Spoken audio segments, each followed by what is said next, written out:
Assalamualaikum warahmatullahi wabarakatuh. Nami Abi Marsamadia Arafah, kelas 10 MIPA hiji. Di dia abdi bade nyaritakeun deui carita babat anu judulna Kian Santang. Kian Santang teh putra Prabu Siliwangi anu katelah gagah tur sakti. Di Pajajaran malah di Pulau Jawa mah teu aya hiji oge jalma anu bisa ngabandingan kasaktianana. Dina hiji waktos Kian Santang teh ngadeuheus ka Ramana.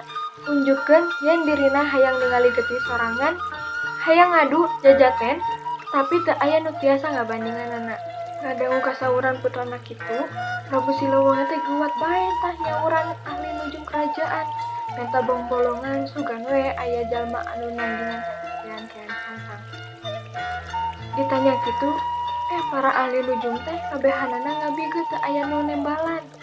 Ngan teu lila ujug-ujug aya aki-aki menyampeurkeun ka Kanjeng Prabu. Kanjeng Prabu, kaula bisa nuduhkeun saha jalma anu bisa nandingan kasaktian tuang putra. Jauh pisan eta jalma teh ayana di negeri Mekkah. Ngaranna Bagenda Ali. Saha kira-kira anu bakal unggul lamun anak kaula tarung jeung Bagenda Ali? Kanjeng Prabu alus nawar. Tapi anu aneh, sampe meh ngajawab eta aki-aki teh geus ngaleungit duka ka mana ngilesna. Ti harita Kian Santang teu ngeunah cicing. Hayang geragok patepung jeung jalma nu ngaran Bagenda Ali. Hayang geura tarung ngadu jajaten. Hiji waktu Kian Santang teh pamitan ka Ramana Prabu Siliwangi. Rek indit ka Mekkah, rek nepungan Bagenda Ali. Saenggeus diidinan ku Ramana, gejlik bae anjeunna angkat ti Pajajaran. Lempang ngulon, muruk kalebah panon pae surup.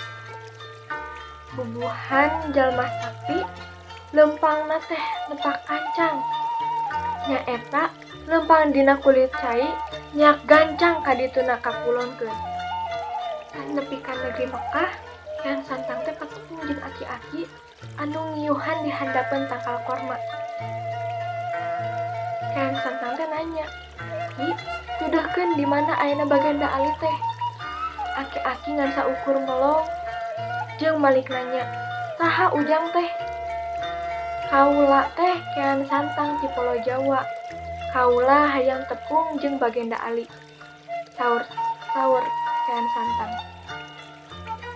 "Oh kitu, yu atuh tuturkeun aki," ceuk eta aki-aki ngajak indit.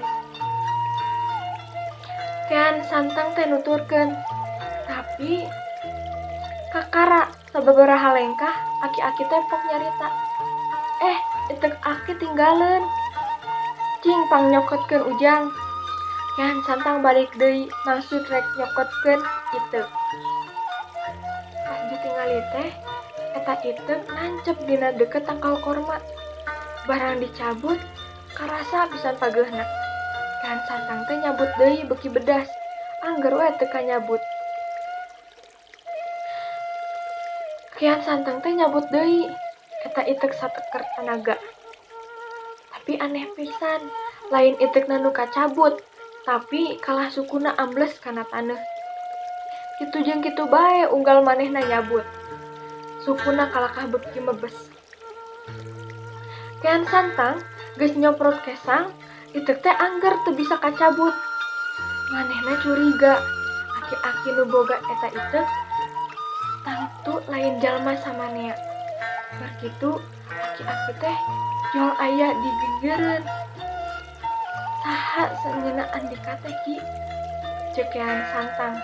Semulengse si aki langsung seuri ditanya kitu. Si aki ngajawab, "Kaula Bagenda Ali." Ngadenge kitu, sampuyuk bae Kian Santang teh nyuuh kana sampean Bagenda Ali. Manehna taluk kasaktian dirina ngan saukur tuntung buuk upama dibandingkeun Bagenda Ali. "Kaula taluk sumrah diri hoyong guguru ka Kanjeng Bagenda," ceuk Kian Santang. Bagenda Ali ngajawab, "Heug, tapi andika kudu ngucapkeun sahadat heula jeung asup agama Islam." Tidinya Kian Santang asup agama Islam serta terus guguru ka Kanjeng Baginda Ali. Ngulik ajaranna agama Islam di negeri Mekah.